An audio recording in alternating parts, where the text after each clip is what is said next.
Durante los últimos meses, cada vez que hemos observado la Cena del Señor, hemos estudiado, como hacemos esta mañana, he estudiado el Salmo 22, que es el Salmo que les acabo de leer. Y hemos hecho eso porque es un Salmo tan notable que se centra completamente en la crucifixión de Jesús. Y así esta mañana volvemos nuevamente al Salmo 22 mientras concluimos nuestro estudio que fue inspirado maravillosamente por David. Y ahora es muy probablemente que muchos de ustedes antes de hacer este estudio sabían que el Salmo 22 trataba sobre la muerte de Cristo, pero lo que probablemente no se dio cuenta fue cuán detallado y preciso este Salmo fue o es al explicar tan a fondo por lo que pasó Jesús en su crucifixión.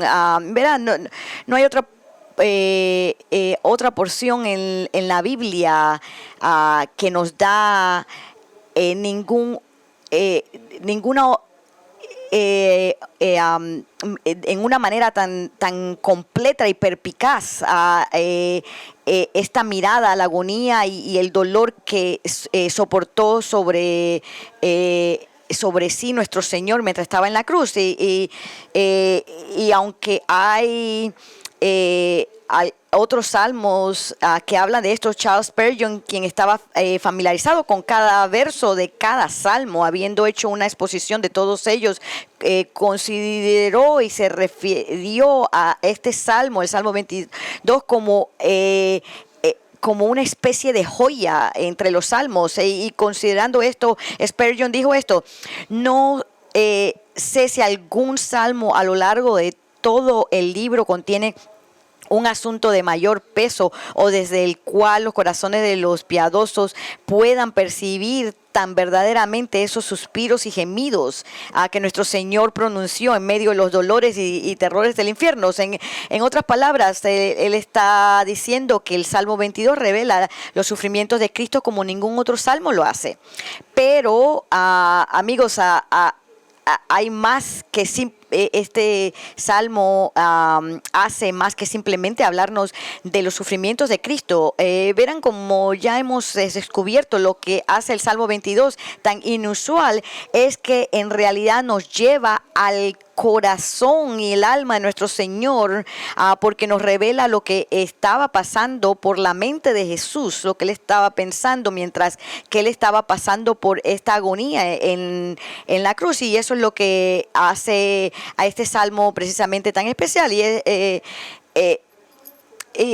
hemos visto que hay tanta verdad profunda aquí que queremos captar y entender exactamente cómo sufrió Jesús en la cruz, lo que él pasó por nuestra cuenta y lo que soportó por amor a nosotros. Y hasta ahora lo que hemos aprendido es que Jesús sufrió de tres maneras específicas. Primero, él sufrió siendo rechazado por Dios el Padre. El Salmo abre con estas palabras diciendo: Dios mío, ¿por qué me has abandonado? Jesús estaba cuestionando por qué el Padre lo abandonó, y es en pago por nuestros pecados. Y él sufrió nuevamente siendo rechazado por Dios el Padre. Y segundo, Jesús sufrió siendo verbalmente insultado por los espectadores judíos. Su propia gente lo insultó, se burlaron de él mientras colgaba en la cruz, acusando de ser un fraude. Y hemos visto que también él sufrió siendo torturado físicamente por los soldados romanos que llevaron a cabo el trabajo actual de clavarlo en la cruz. Pero, como recordarán, la última vez en nuestro estudio del Salmo 22 pasamos a un punto crítico. Déjenme recordarles cuando vimos que todo el estado de ánimo y el tono del Salmo cambia con las últimas palabras del versículo 21. Esto es lo que leemos. Se dice: sálvame de la boca del león, de los cuernos de los bueyes salvajes, me respondes. Y ahora aquí leemos algo que no habíamos visto en el Salmo anteriormente, en esta oración. Es una oración respondida. Jesús dice: me respondes. Verás, habiendo sido abandonado por el Padre, estando en silencio, no respuesta a la oración hasta este punto, mientras que él estaba llevando en sí el pecado de todos nosotros. Y ahora él dice: me respondes. Es por la primera vez en la cruz. Jesús tiene la seguridad, es este sentido de seguridad de que Dios el Padre ha escuchado su oración y que le está respondiendo. Y vemos que el tiempo de haber sido rechazado ahora se acabó. Y vemos que al comentar sobre este momento especial en la experiencia de la crucificación de nuestro Señor Jesús, James Montgomery Boyce escribió: este es un grito de triunfo, no de desesperación. Marca el momento en que pasa el periodo de tinieblas y Jesús, habiendo sufrido una verdadera alienación del Padre como castigo por nuestros pecados, vuelve a ser consciente de la presencia y el favor de Dios. Comenzando con esta declaración de que Dios ha respondido a la oración de Jesús, esto cambia nuevamente el tono. No escuchamos de esto más, ahora lo escuchamos a él hablando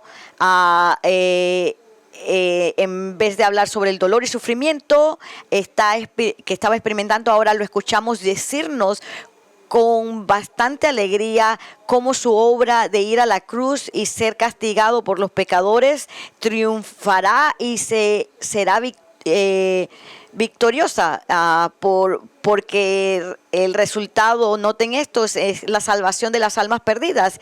Y amigos, de eso se trata el resto de este salmo. Se trata de Jesús diciéndonos que después de su muerte Él resucitará de entre los muertos, y su resurrección producirá la predicación del Evangelio de parte de sus seguidores, y el Evangelio que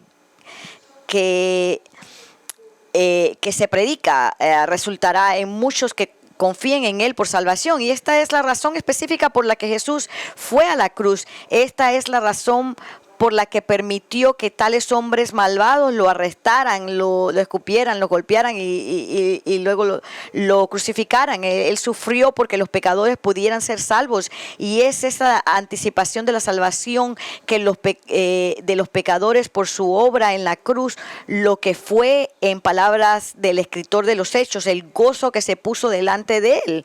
En Hebreos 12:2 dice: quien por el gozo puesto delante de él soportó la cruz, despreciando la vergüenza. Verán, esto es lo que permitió a Jesús soportar la vergüenza y la indignidad de la cruz, ser tratado como el peor de los pecadores, ser rechazado por el Padre, ser insultado por sus propios hermanos judíos, ser torturado por soldados romanos y ser deshonrado y humillado al ser crucificado desnudo a la vista de todos. Él sufrió la vergüenza y humillación para que los pecadores pudieran ser rescatados de su pecado y nunca tuvieran que sufrir como él. Y algo que es importante que tenemos que tener en cuenta es que la muerte de Cristo y la forma en que sufrió y murió siempre fue el plan de Dios. Todo lo que le pasó a él, esto fue el plan de Dios desde la eternidad pasada. Es decir, que nada de esto tomó a Jesús por sorpresa. Sabía todo lo que le sucedería antes de que realmente sucediera, y aún así lo hizo voluntariamente y lo hizo por nosotros. Verán, sin obligar a nadie a actuar malvadamente, porque Dios nunca hace que nadie peque. Dios soberanamente controló e incluso orquestó la muerte de Cristo y la forma en que se llevó a cabo para que el pecado fuera castigado y pagado, para que aquellos que llegaron a creer en Él fueran salvos. Es decir, los sufrimientos y la muerte de Jesús fueron planeados para nuestro beneficio hasta el último detalle. Note las muchas escrituras que hablan de la muerte planificada de Cristo. Y a menos que usted no vea la soberanía de Dios en eso, usted no lo va a glorificar de la manera que debe ser glorificado. Usted va a tener una teología que es centrada en el hombre y no centrada en Dios. Si leemos en el 1 de Pedro 1 al 18, 20, Pedro dice: ustedes saben que no fueron redimidos de su vana manera de vivir heredada de sus padres con cosas perecederas como oro o plata, sino con sangre preciosa como de un cordero sin tacha y sin mancha, la sangre de Cristo, porque Él estaba preparado desde antes de la fundación del mundo pero se ha manifestado en estos últimos tiempos por amor a ustedes. Lo que él está diciendo es que, y lo que esto significa es que Dios el Padre simplemente sabía desde antemano que Jesús moriría, y por supuesto que lo sabía, y no es que Él lo planeó y preordenó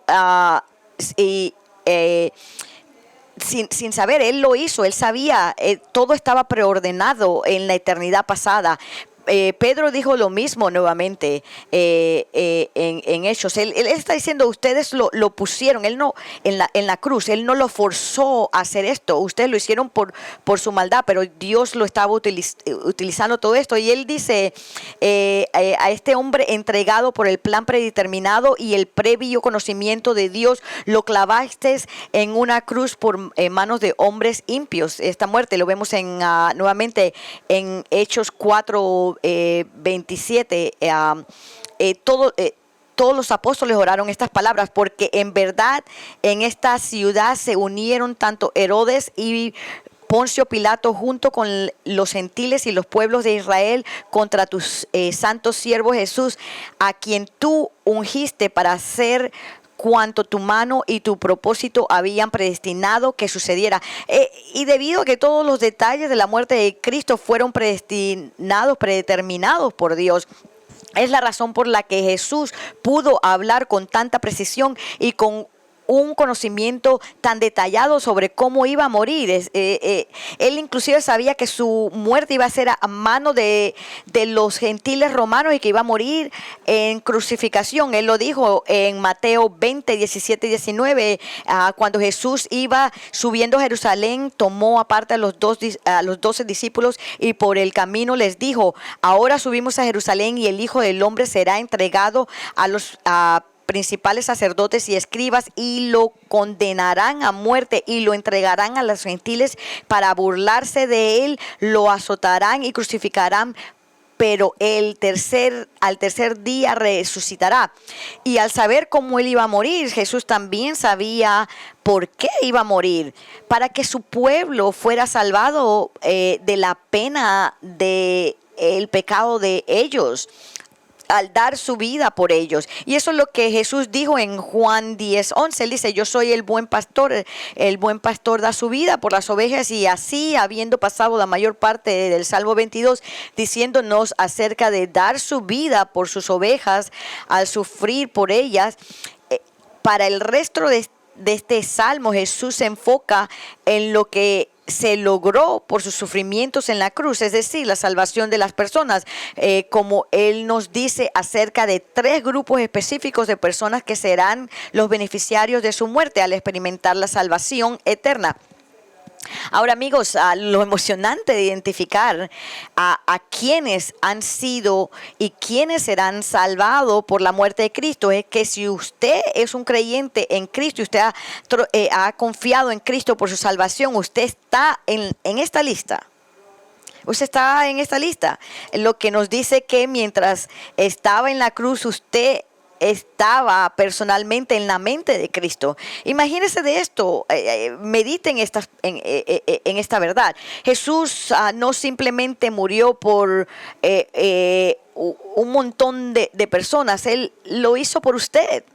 Por usted estaba en sus pensamientos y en su mente mientras que Él estaba sufriendo, y por lo tanto es su salvación que lo que le trajo gran gozo, aunque Él estaba pasando por la agonía de ser crucificado. Y por eso el hablar de Cristo y su crucificación, Pablo dice en Gálatas 2:20, él dice que me ama y se entregó a sí mismo por mí. Él está hablando de por mí, por sí mismo, que Él se dio. Si usted es un creyente, entonces así es como usted tiene que leer y entender el Salmo 22, especialmente esta última parte. Usted tiene que verlo en términos de ser muy personal para usted. Él murió por usted, Él murió por mí, Él murió por usted y por mí. Usted estuvo en la mente y en el corazón de nuestro Señor, y esto le trajo al Señor un gran gozo al anticipar la salvación suya y la mía. Y esto nos debe poner a pensar cómo debemos vivir por Él, cómo debemos obedecerlo y amarlo. Escucha, si Jesús sufrió tanto por su salvación, entonces el resto de su vida usted debe vivir su vida en absoluta gratitud hacia Él, obedeciéndole y sirviéndole. Me encanta la forma que Pablo pone esto en el 2 de Corintios 5, 14 a 15, pues él dice, pues el amor de Cristo nos apremia, habiendo llegado a esta conclusión que esta es la conclusión de Pablo, después de haber pensado el amor de Cristo. Él dice que uno murió por todos, es decir, y por consecuencia todos murieron, y por todos murió, para que los que viven, esos somos nosotros, que ya no vivan para sí, sino para aquel que murió y resucitó por ellos. Cuando usted entiende la muerte de Cristo, y usted entiende qué tan personal es al haber él pasado por toda la agonía de la cruz, la única respuesta legítima de un pecador al que se le ha mostrado una misericordia tan amorosa, es tener una devoción total. Señor, te doy mi vida, y cualquier vocación que tenga lo hace por Él. Y ahora, la última vez que estudiamos el Salmo 22, vimos al primer grupo de personas que Jesús dijo que serían salvas como resultado de su obra en la cruz, a saber, es la gente judía. En el versículo 23 leemos: los que temen al Señor, alábenlo, descendencia toda de Jacobo, son la gente judía, glorifíquenlo, témanlo, descendencia toda de Israel. Lo que estamos leyendo aquí es que los primeros creyentes en Jesús fueron sus seguidores judíos iniciales del primer siglo, y luego aquellos de las ovejas perdidas de la casa de Israel, a quienes ellos llevaron a la fe en Él. Y es por eso que Pablo dijo en Romanos 1 que el evangelio era para el judío primeramente, pero no se detuvo ahí, porque hoy, a medida que continuamos en nuestro estudio del Salmo 22, vemos que Jesús habla de un segundo grupo y luego de un tercer grupo de personas que Él salvará, siendo el segundo grupo, nuevamente el primero son las personas judías y el segundo es el pueblo gentil. En el versículo 25 leemos: de ti viene mi alabanza en la gran congregación, mis votos cumpliré delante de los que le temen. Ahora, ¿qué significa este versículo? Primero que nada, quiero que noten y observe que Jesús dice que Él estará alabando a Dios en la gran asamblea. ¿Qué quiere decir esto? Si mira hacia atrás en el versículo 22, notará que Él dijo que hablaría del nombre de Dios no en la gran asamblea, sino en la asamblea, lo que lo cual sabemos que era una referencia a estar reunido con sus primeros seguidores judíos. Por eso nuevamente, inmediatamente después de esto, habla de la descendencia de Israel y de Jacob. Pero aquí él amplía este concepto de estar reunido con su pueblo, de una asamblea de solo creyentes judíos a una gran asamblea, lo que significa o indica que sus seguidores ahora se han ampliado para incluir, noten esto, gentiles que creen en él. Amigos, es una verdad tremenda y sorprendente y en la que a menudo no pensamos mucho, pero necesitamos pensar en esto, que el Mesías judío, piense, en realidad tendría tantos gentiles que lo seguirían. Pero esto es exactamente lo que el Antiguo Testamento nos prometió. Verán, cuando Dios hizo un pacto con Abraham, en Génesis 12, él prometió que de él, es decir, uno de los descendientes de Abraham, a saber, el Mesías, el Señor Jesucristo, todas las familias de la tierra, no solo los judíos, no solo las familias judías, sino todas las familias de la tierra serían bendecidos. Es decir, debido al Mesías judío, los gentiles de todo el mundo serían bendecidos por la salvación en él. Esa fue la promesa que Dios le hizo a Abraham hace mucho, mucho tiempo atrás, que muchos gentiles serían bendecidos por la salvación en el Mesías judío. Pero escuche, cuando Jesús vino, Él lo hizo muy claro, lo dejó muy claro que no vino a compartir el evangelio con los gentiles, sino con los judíos. De hecho, le dijo a una mujer gentil que va a ser nuevamente con los judíos, pero luego en Juan 16, él dijo que iba a venir a los gentiles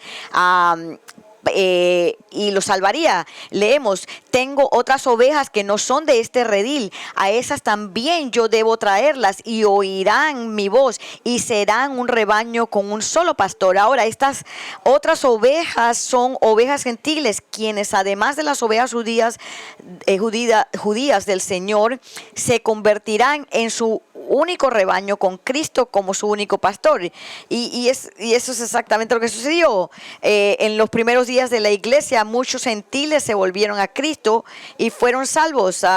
En el libro de los Hechos dice que el evangelio finalmente se trasladó de la nación Israel a otras partes del mundo, donde se encontraron tantos gentiles receptivos que finalmente los cristianos gentiles de todo el mundo superaron el nombre de los cristianos judíos, y ha sido así desde entonces.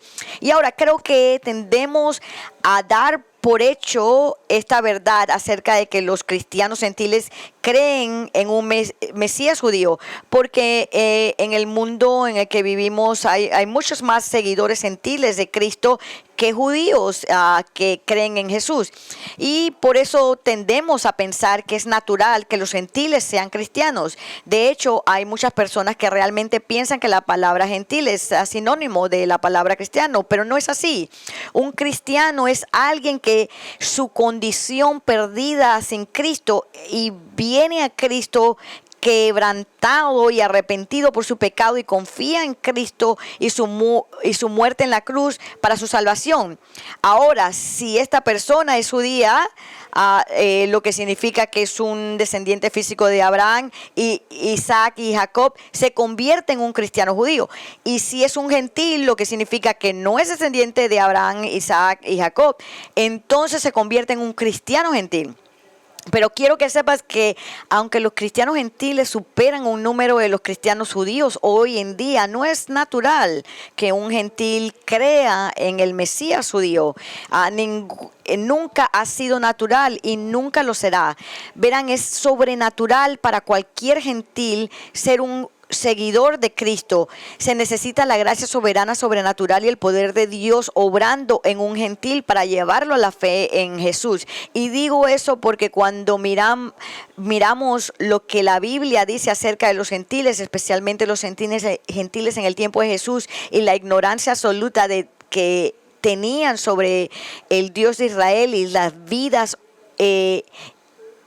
únicas o inicuas que vivieron. Es asombroso que tantos gentiles llegaron a la fe en Cristo. Escucha lo que el Nuevo Testamento dice acerca de la condición espiritual del gentil típico en el primer siglo antes de llegar a la fe en Cristo. En Efesios 4:17 dice: esto digo pues y afirmo juntamente con el Señor, que ustedes ya no anden así como andan también los gentiles en la vanidad de su mente. Ellos tienen entenebrecido su entendimiento, están excluidos de la vida de Dios por causa de la ignorancia que hay en ellos, por la dureza de su corazón. Habiendo llegado a ser insensibles, se entregaron a la sensualidad para cometer con avidez toda clase de impurezas. Ahora, Pablo declara que los gentiles del primer siglo eran fútil en su forma de pensar, lo que significa que eran vanos en su forma de pensar. Es la idea de la falta de objetividad. Su pensamiento no produjo nada de valor moral. Sus vidas estaban vacías y sin sentido. Además dice que anduvieron en tinieblas espirituales y morales, y como resultado estaban alienados de Dios, separados de Él por su ignorancia acerca de Él y su palabra. Y eran ignorantes acerca de Él. ¿Por qué? Porque sus corazones estaban endurecidos. Es decir, ellos eran ignorantes porque habían endurecido su corazón a Él. Ellos no querían saber de Él. Y como Pablo dijo en Romanos, ellos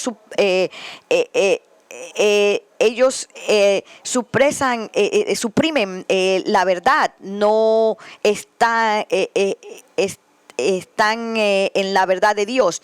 Y esta dureza de corazón produjo una vida callosa de sensualidad y impureza moral y avaricia, pensando solo en ellos mismos y en los pecados que les daban placer. Esta era la condición de los gentiles de los días de Pablo, inútiles en su forma de pensar, ignorantes de Dios, moralmente insensibles, de modo que llevaban vidas de sensualidad y lascivia. Y ahora la razón por la que quiero que vean esto es para que entiendan que esta es la forma en que la gran mayoría de los gentiles en el primer siglo que vinieron a Cristo vinieron una vez, eran viles, corruptos y perdidos. Sin embargo, fue este grupo de gentiles malvados que Jesús salvó y transformó en hombres y mujeres piadosas. Verán, aunque ciertamente se necesita la obra sobrenatural de Dios para llevar al pueblo judío a la fe en Cristo, cuando venimos tenemos un marco de referencia, algún contexto histórico, algunos antecedentes, porque volvemos a Dios, al Dios de nuestros padres. Este es nuevamente, estamos regresando a la realidad de la verdad de nuestros padres. Este es nuestro Mesías. Estas son las escrituras, nuestras escrituras. Estamos entregados a la verdad, y aquí estamos viendo por nuestros propios profetas lo que nos dice. Pero para un gentil llegar a la fe en el Mesías judío, ya sea en el primer siglo o en la actualidad, es muy extraño para su orientación y visión del mundo. De hecho, mientras que muchos judíos pueden señalar a sus antepasados como temerosos de Dios, personas aparentemente morales, muchos gentiles tienen antepasados antiguos que eran esencialmente salvajes y brutales. Y siempre que pienso en la gracia de Dios al salvar a tantos gentiles, recuerdo una historia que leí una vez sobre Benjamín Disraeli, que era judío y miembro del Parlamento británico, y que eventualmente se convertiría en el primer ministro de Gran Bretaña. Y se cuenta que un día un compañero del Parlamento dijo públicamente algo negativo sobre el judaísmo de Benjamín Disraeli, a lo que el futuro primer ministro se puso de pie y respondió con estas célebres palabras. Dijo: Señor, usted me acusa de ser judío y me enorgullece responder a ese nombre, y le recuerdo que la mitad de la cristiandad adora a un judío y la otra mitad a una judía. Y también le recordaría que sus antepasados adoraban al único Dios vivo y verdadero, mientras que los suyos, que mis antepasados adoraban al único Dios vivo y verdadero, mientras que los suyos eran salvajes desnudos que comían bellotas en los bosques de Gran Bretaña. Ahora, Jesús no se refirió a los gentiles como salvajes desnudos, sino que dijo que una de las gran victorias de su muerte en la cruz sería la inclusión de muchos gentiles del primer siglo, que alguna vez fueron viles, lascivos y idólatras. Él dijo que se sentarían y festejarían con él en su reino junto con sus creyentes judíos. Note lo que dice el versículo 25. De ti viene mi alabanza en la gran congregación, mis votos cumpliré delante de los que le temen. Ahora, este versículo habla de los votos que Jesús prometió pagar cuando estuviera con sus seguidores en la gran asamblea. Entonces, ¿cuáles son estos votos que él prometió? Bueno, estos votos parecen ser una promesa que Jesús le hizo al Padre mientras estaba en la cruz. Una promesa, fíjense en esto, alabar a Dios Padre cuando se reunió con sus seguidores en la gran asamblea. Ahora, de acuerdo a la ley de Moisés, junto con tales votos para alabar a Dios en público, la persona que hizo estos votos traería un sacrificio animal que luego se convertiría en una comida, una fiesta de la que todos en la asamblea participarían. Y precisamente por eso, en los siguientes versículos, Jesús habla de los pueblos gentiles del mundo comiendo y saciándose. Miren el versículo 26 al 29, dice: los pobres comerán y se saciarán, los que buscan al Señor lo alabarán. Viva para siempre el corazón de ustedes, todos los términos de la tierra se acordarán y se volverán al Señor, y todas las familias de las naciones adorarán adelante de ti, porque el Señor es el reino y Él gobierna las naciones. Todos los grandes de la tierra comerán y adorarán, se postrarán ante Él todos los que descienden al polvo, aún aquel que no puede conservar viva su alma. Ahora, la imagen que se presenta aquí es la de un banquete dando la gente está comiendo además de adorar. Por eso leemos que los afligidos, es decir, los pobres, comerán y se saciarán y alabarán al Señor, y todas las familias de las diversas naciones adorarán delante del Señor. Y estos y todos los que son prósperos también comerán y alabarán, adorarán al Señor. Entonces, ¿de qué se tratan estos versículos? ¿Y qué tiene que ver un banquete donde se come y se adora con que los gentiles lleguen a la fe en Cristo? Escuchen atentamente, estos versículos se refieren a un día en el futuro cuando el reino mesiánico de Jesucristo venga a la tierra, y los gentiles, así como los creyentes judíos, celebraremos unos con otros y adoraremos al Señor juntos en su reino. Esto es algo que Jesús enseñó durante su ministerio. Habló de un tiempo en que los creyentes judíos se unirán a los creyentes gentiles y festejarían y adorarían juntos con Él durante la edad del milenio. Miren en Mateo 8:10 al 12. Al oír Jesús se maravilló y dijo a los que seguían, y paremos aquí, esto de lo que Jesús se maravilló, ¿se acuerdan? Hace unas semanas atrás hablé de el centurión romano gentil, un hombre del que estudiamos en Lucas 7. Jesús habla del día en que muchos gentiles tendrán el mismo tipo de fe que este centurión y vendrán a él. ¿Se acuerdan que Jesús se maravilló de eso? Si recuerdan, en Mateo 22 Jesús comenzó a hablarles otra vez en parábolas diciendo que no encontró ningún centurión. Dice: en verdad les digo, nuevamente Mateo 8, en verdad les digo que en Israel no hay no ha hallado en nadie una fe tan grande, y les digo que vendrán muchos del oriente y del occidente y se sentarán a la mesa con Abraham, Isaac y Jacobo en el reino de los cielos, pero los hijos del reino serán arrojados a las tinieblas de afuera. Allí será el llanto y el crujir de dientes. En respuesta a la fe de un centurión romano gentil, nuevamente vemos que Jesús habla del día que muchos gentiles tendrán el mismo tipo de fe que este centurión tenía, y vendrán y se unirán a los patriarcas. Pero trágicamente muchos judíos que esperaban estar allí no estarán, porque lo rechazaron como su Mesías y el Salvador. Y en Mateo 22, 1 al 10, leemos estas palabras. Jesús habló en parábolas. Dice: Jesús comenzó a hablarles otra vez en parábolas diciendo: el reino de los cielos puede compararse a un rey que hizo un banquete de bodas para su hijo y envió a sus siervos a llamar a los que habían sido invitados a la boda, pero no quisieron venir.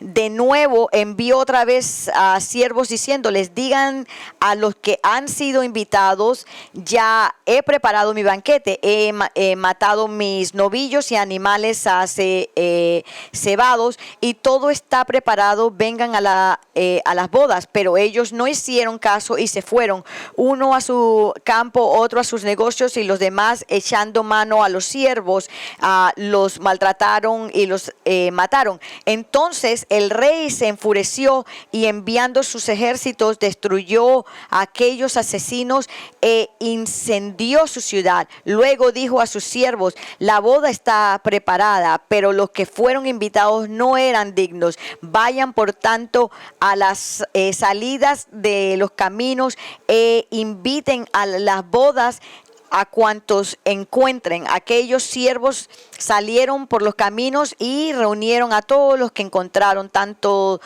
malos como buenos, y el salón de bodas se llenó de invitados. Y vemos nuevamente los primeros invitados en esta parábola fueron invitados a esta fiesta de bodas, eran judíos, pero no querían venir. Y así este rey ordenó a sus esclavos que invitaran a otros que encontraran en los diversos caminos que conducían hacia esta ciudad y desde la ciudad. Y estos otros invitados son gentiles que respondieron a la invitación del evangelio. Volviendo al Salmo 22, esto es precisamente lo que Jesús está anticipando mientras cuelga en la cruz, que muchos gentiles llegarán a creer Él. Y es obvio que estos versículos en el Salmo 22 tienen que ver con los gentiles que se vuelvan al Señor, porque leemos frases como: todos los confines de la tierra se acordarán y se volverán al Señor, y todas las familias de las naciones adorarán delante de ti, y el gobierno sobre las naciones. Además, estos versículos hablan de varios gentiles que han llegado a la fe en Cristo, de todos los ámbitos de la vida, los que son pobres, los que son prósperos. Incluso menciona a los que están al borde de la muerte, aquellos que descienden al polvo se postrarán ante Él, incluso aquel que no puede mantener viva su vida. Es decir, los gentiles de los diferentes orígenes y diferentes experiencias de vida serán salvos. Aquellos, los pobres, los ricos, los sanos y los que están a punto de morir, todas estas personas se humillarán inclinándose ante el Señor en sumisión a su autoridad. Eso es exactamente lo que sucedió en los primeros años de la iglesia. Los apóstoles de Cristo y los primeros cristianos judíos llevaron el mensaje del evangelio por todo el mundo, y decenas de gentiles aceptaron a Cristo, y fue la anticipación de esto lo que le dio a Jesús tanta alegría mientras aún estaba en la cruz. Pero no fue solo la salvación de los gentiles o la salvación del pueblo judío en el primer siglo lo que le dio a Jesús tal gozo. En los dos versículos restantes del Salmo 22, Jesús menciona a otro grupo de personas que serán salvas por su muerte. Él habla de aquellos que llegarán a creer en Él, futuras generaciones.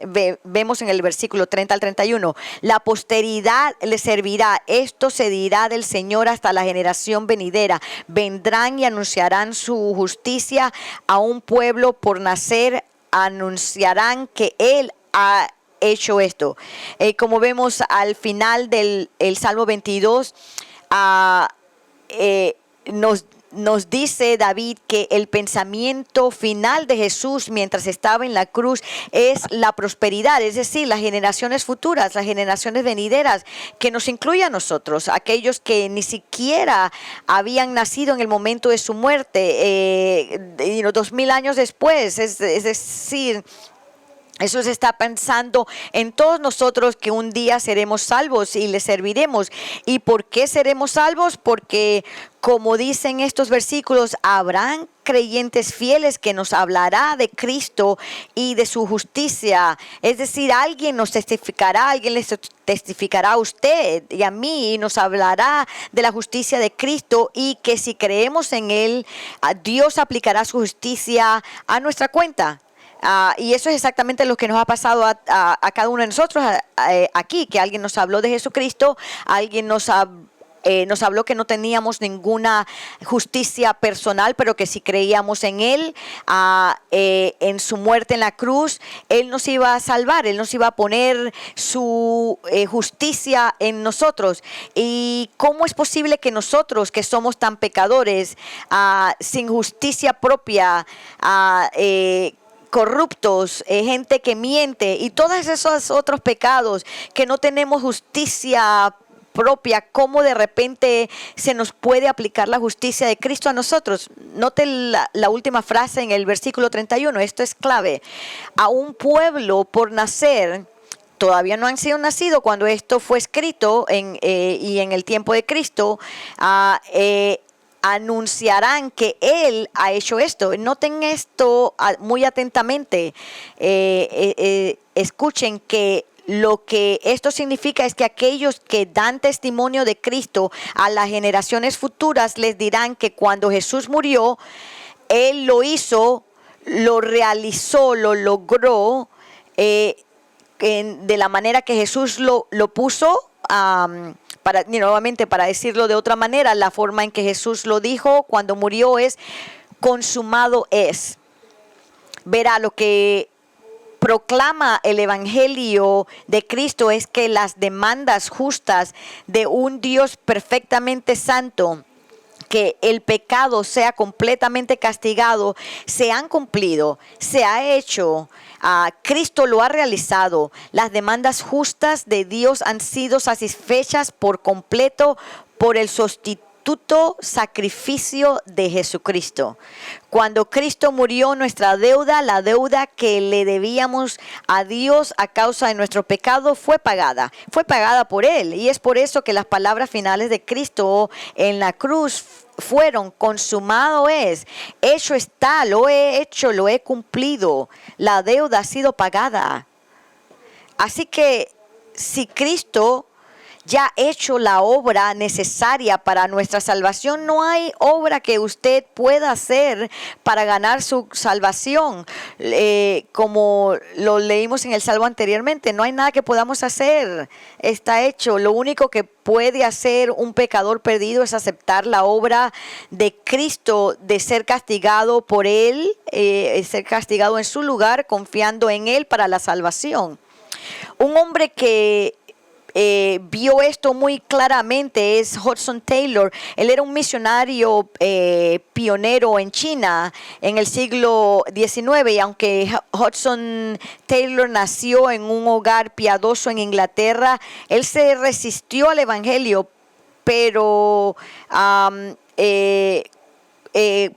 cuando llegó a la adolescencia, aunque su madre y sus padres eran creyentes, cuando él llegó a la adolescencia, su madre y su hermana mayor comenzaron a orar firmemente por su conversión. Y un día, cuando él tenía 17 años, Hudson Taylor se encontró revisando la biblioteca de su padre, buscando algo para leer, para pasar el tiempo, y él encontró un folleto del Evangelio y empezó a leerlo. Desconocido para él, en ese preciso momento, su madre, millas de distancia, tenía la urgencia en su corazón de orar intensamente por la salvación de su hijo. Y ahora, mientras que Hudson Taylor estaba leyendo este folleto, fue cautivado por una expresión que encontró, la obra terminada de Cristo. Y en sus propias palabras, él nos cuenta lo que pasó después de eso. Él dice inmediatamente las palabras consumado es, se me vinieron a la mente, que se terminó. Y yo inmediatamente respondí, una completa y perfecta expiación y satisfacción por el pecado. La deuda fue pagada por el sustituto. Cristo murió por nuestros pecados. Entonces vino el pensamiento, si todo el trabajo fue terminado y toda la deuda pagada, ¿qué me queda por hacer? Con esto cayó en mí la gozosa convicción cuando la luz brilló en mi alma por el Espíritu Santo, que no había nada que hacer en el mundo sino caer de rodillas y aceptando a este Salvador y su salvación para alabarlo por los siglos de los siglos. Y así que esta mañana le pregunto, ¿alguna vez usted se ha arrodillado y aceptado el Salvador y su obra terminada de salvación? No hay trabajo que usted pueda hacer para ganar la salvación. Cristo lo ha hecho todo, está consumado. Lo único que queda para usted hacer es confiar en Él y en su obra en la cruz. Creer que eso fue hecha por usted. Y si usted lo hace, Él lo perdonará, Él perdonará sus pecados y aplicará su justicia a usted, a la cuenta suya. Y aquellos de nosotros que ya hemos sido perdonados por Jesús, Él nos ha ordenado que lo recordemos. Y ese es el Evangelio. Y no quiero asumir que usted es salvo, pero por muchos años Jones, y he hablado de él, Martin Lee Jones, vino a creer relativamente tarde en su vida, él cuando estaba un poco mayor, y él decía que cuando él iba a la iglesia, él nunca escuchó el Evangelio ser predicado a él. Él fue nacido en Wales y luego se mudó a Londres. Él escuchó el Evangelio toda su vida, pero el pastor asumía que todos éramos cristianos. Él nunca predicó el Evangelio. Yo nunca realicé que estaba en necesidad de Cristo. Y cuando vine a fe en Cristo, nunca asumí, él nunca asumió que la persona con la que él estaba hablando conocían a Cristo, sabían de Cristo. Él dice, él no quería hacer cometer ese error, y yo no quiero cometer ese error tampoco, de que usted es salvo. A lo mejor usted puede pensar que usted cree en Cristo, pero si usted realmente nunca se ha arrepentido de su pecado y ha venido a Cristo, venga a Cristo, pídale que lo perdone. Lo animo que haga eso. Asegúrese que usted realmente conoce a Cristo. Personas que están en la media edad, asegúrese de eso. Jóvenes, asegúrense de eso. Si alguno de ustedes quiere hablar conmigo o con alguno de nuestros ancianos, por favor vengan después del servicio para conversar sobre esto, para que se asegure de que en realidad es usted salvo. Primero vamos a orar. Y luego vamos a hacer la cena del Señor. Padre, te damos gracias por sufrir tanto por nosotros. Y oramos, Señor, que hoy día cualquier persona que esté aquí que nunca realmente haya sido nacida nuevamente, que esté convertida, y como Martin Lee Jones dice, no quiero asumir que nadie está convertido. Si hay personas nuevamente que no se han arrepentido de sus pecados, que no han sido nacidas nuevamente, oro que ellos vengan a ti en sumisión, en arrepentimiento, y que sean salvos, Señor. Oramos todo esto en el nombre del Señor Jesucristo.